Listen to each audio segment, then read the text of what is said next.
విజయనగరం జిల్లా నెల్లిమల నియోజకవర్గం రామతీర్థం పుణ్యక్షేత్రంలో గిరి ప్రదక్షిణ road deputy CM Pawan Kalyan ప్రారంభించారు. 3.4 కిలోమీటర్ల రోడ్డును 3.7 కోట్లతో పూర్తి చేశారు.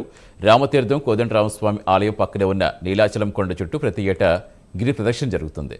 దేవాలయాల అభివృద్ధికి కూటమి ప్రభుత్వం కట్టుబడి ఉందని డిప్యూటీ సీఎం పవన్ కళ్యాణ్ తెలిపారు.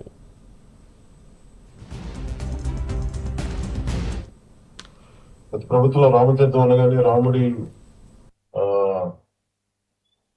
చాలా సచ్ఛేదం జరిగిందే మనకు గుర్తుండిపోయింది. ఈ రోజు దశాబ్దాలు అడుగుతా ఉన్నారు. ఈ రోడ్డు ఒక 3.70 కిలోమీటర్ల రోడ్డు రాళ్ళు రప్పలతోటి ముళ్ళ కప్పలతో నిండిపోయిన రోడ్డు చాలా కష్టంగా ఉండేది. ఆ గిరి ప్రదక్షిణకి వచ్చే భక్తులు కష్టమైనా సరే ఆ మార్గంలో నడిచేవారు. ఈ విషయాన్ని స్థానిక శాసనసభ్యురాలు శ్రీమతి లోకమాధవి గారితో పాటు కొంతమంది భక్తులు దృష్టికి తీసుకొస్తే అది మన గౌరవ సీఎం చంద్రబాబు నాయుడు గారు కూటమి ప్రభుత్వం అధికారం చేపట్టిన తర్వాత ఆలయాల పవిత్రని సంరక్షించే చర్యల్లో భాగంగా రామనారాయణ రెడ్డి గారి ఆధ్వర్యంలో చాలా గుళ్ళకి మనం తిరిగి పునర్జీవం ఇవ్వడం జరిగింది.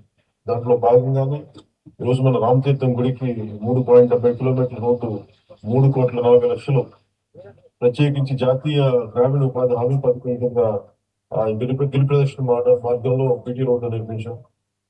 అధికార సహకారం శ్రీరామకి 2 రోజుల ముందే ఈ రోడ్డుని అందుబాటులోకి తీసుకురావడం అధికారులకు మనస్ఫూర్తిగా నా ధన్యవాదాలు తెలియజేస్తాను.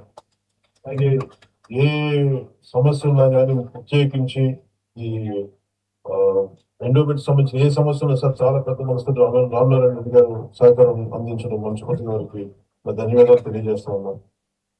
కూటమి ప్రభుత్వం ఆలయాల పవిత్రతను కాపాడే చర్యల్లో భాగంగా గడిచిన 20 నెలల కాలంలో ఉపాధి హామీ పథకం పంచాయతీ రాజ్ శాసక నిధుల నుంచి దాదాపు 40 కోట్ల రూపాయలు పైగా వెచ్చించి 22 ప్రధాన ఆలయాలకి రోడ్లు వసతి కల్పించాం.